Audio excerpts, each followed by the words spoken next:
السلام علیکم ورحمۃ اللہ وبرکاتہ۔ سوال یہ ہے کہ وضو کے بعد نماز شروع کرنے سے پہلے اگر انسان کا خون نکل آئے تو کیا وضو ٹوٹ جاتا ہے؟ قرآن و حدیث کی روشنی میں رہنمائی فرمائیں۔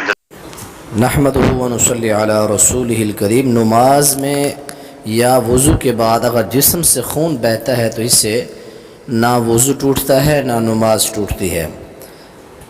حضرت امام حسن بصری کا ایک قول ہے جس کو امام بخاری نے صحیح البخاری کے اندر ذکر کیا ہے کہ بازار المسلمون یصلون فی جراحاتہم، کہ مسلمانوں کو جنگی مہمات میں زخم لگتے اور زخموں سے خون بھی بہتا رہتا، اب نماز پڑھتے صحابہ، تو اس میں کوئی مسئلہ نہیں ہے۔ حضرت عمر رضی اللہ تعالیٰ عنہ کو جو ہے ایک پھوڑا وغیرہ نکلا، اس سے جو پیپ وغیرہ جو ہوتی ریشہ وہ رہتا جاری، آپ نماز وغیرہ پڑھا کرتے تھے۔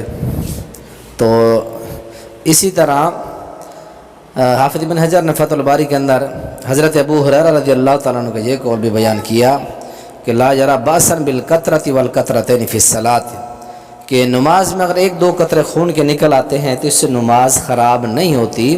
تو معلوم ہوا کہ انسان اگر وضو کر لے یا نماز کے اندر داخل ہو جائے تو خون کے قطرات نکلتے ہیں، پھوڑے پھنسیوں سے اگر کوئی ریشہ نکلتا ہے، پیپ نکلتا ہے، اس کو صاف کر لیں، اس سے وضو وغیرہ نہیں ٹوٹتا۔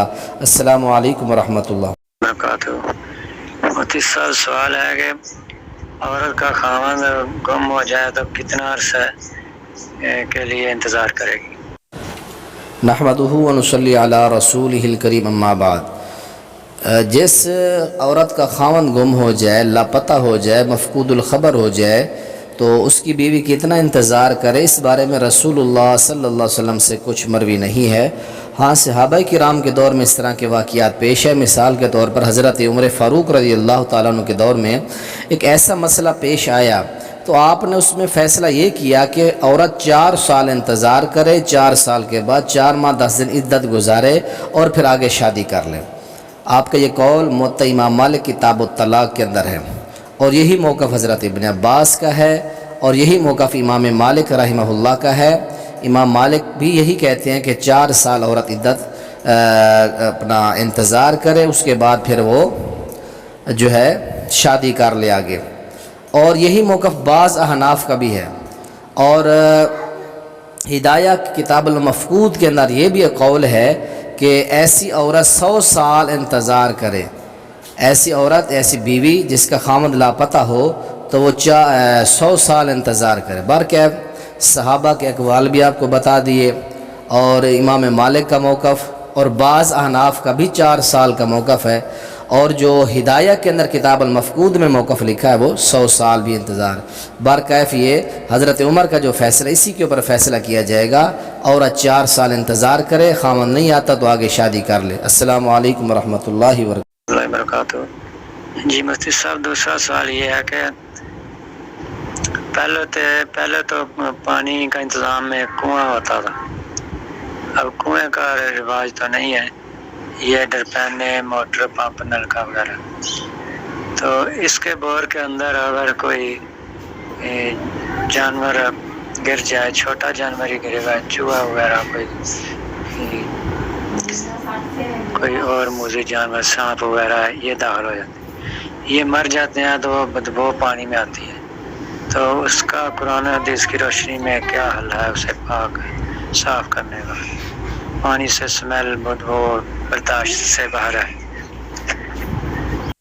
نحمدہ و نصلی علی رسولہ الکریم۔ جی بھائی عبد المجید صاحب سیال کوٹ سے، اگر پانی کے اندر، کنویں کے اندر یا کسی موٹر کے بور کے اندر کوئی موذی جانور چلا جاتا ہے، وہ مر جاتا ہے تو اس میں سے سمیل بو آتی ہے، تو اس کے حوالے سے یاد رکھیں شریعت نے ہمیں 3 باتیں سمجھائی ہیں پانی کے حوالے سے، کہ پانی کے جب 3 اوصاف ثلاثہ ان میں سے کوئی ایک وصف بھی چینج ہو جائے تو پانی اس وقت ناپاک ہو جاتا ہے۔ مثال نبی پاک علیہ السلام نے فرمایا کہ طعمہ و ریحہ و لونہ، یہ 3 چیزیں، پانی کا رنگ چینج ہو جائے، اس کا ذائقہ چینج ہو جائے، یا اس کے ہوا جو ہے اس کی بدل جائے، بدبو ہے اس سے، یہ 3 اوصاف ہوتے ہیں، یہ 3 صفتیں ہیں پانی کی۔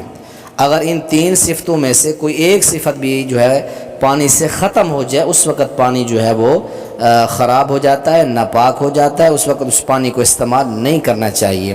السلام علیکم ورحمۃ اللہ۔ مفتی صاحب یہ سوال یہ ہے، آج سے 200 سال 4 سال پہلے فوت ہو گئے، ان کی روحیں کیا حساب کتاب کے بغیر ہوں گی یا حساب کتاب ان سے ہو چکا ہوگا، اور اگر ہو چکا ہوگا تو وہ کہاں ہوں گی؟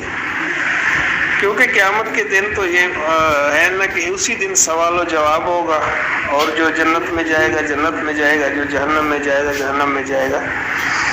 تو جو پہلے فوت شدگان ہیں ان کی روحیں کہاں ہیں؟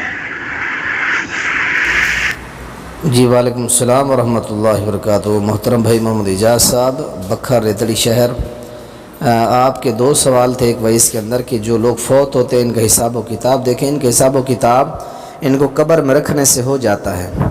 مشکات اس بات عذاب قبر کے باب کے اندر یہ ایک لمبی حدیث ہے کہ جس وقت بندہ فوت ہوتا ہے تو اس کو 2 فرشتے آ کے اٹھا کے پکڑ کے آتے ہیں، پکڑ کے بٹھا دیتے ہیں، ان سے سوالات و جواب کرتے ہیں۔ اگر وہ نیک ہوتا ہے تو جنت سے کھڑکی کھول دی جاتی ہے، جنتی لباس پہنا دیے جاتے ہیں اور جنتی ان کے لیے بستر بچھا دیے جاتے ہیں، جنت کی کھڑکی کھول دی جاتی ہے۔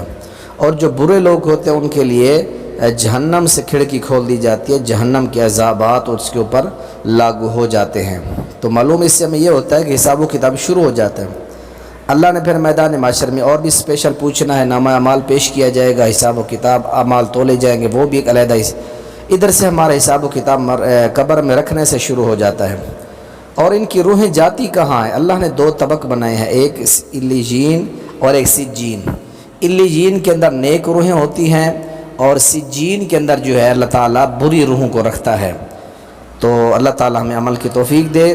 تو تمام سننے والے بھائیوں سے گزارش ہے کہ اگر آپ ہمارے واٹس ایپ گروپ میں شامل ہونا چاہتے ہیں 0304 70 69 016 پر رابطہ کر کے ہمارے واٹس ایپ گروپ میں آپ ہمارے واٹس ایپ گروپ میں شامل ہو کر اپنے اسلامک سوالات ہمیں بھیج کر ان کے جوابات آپ ہم سے قرآن و حدیث کی روشنی میں لے سکتے ہیں۔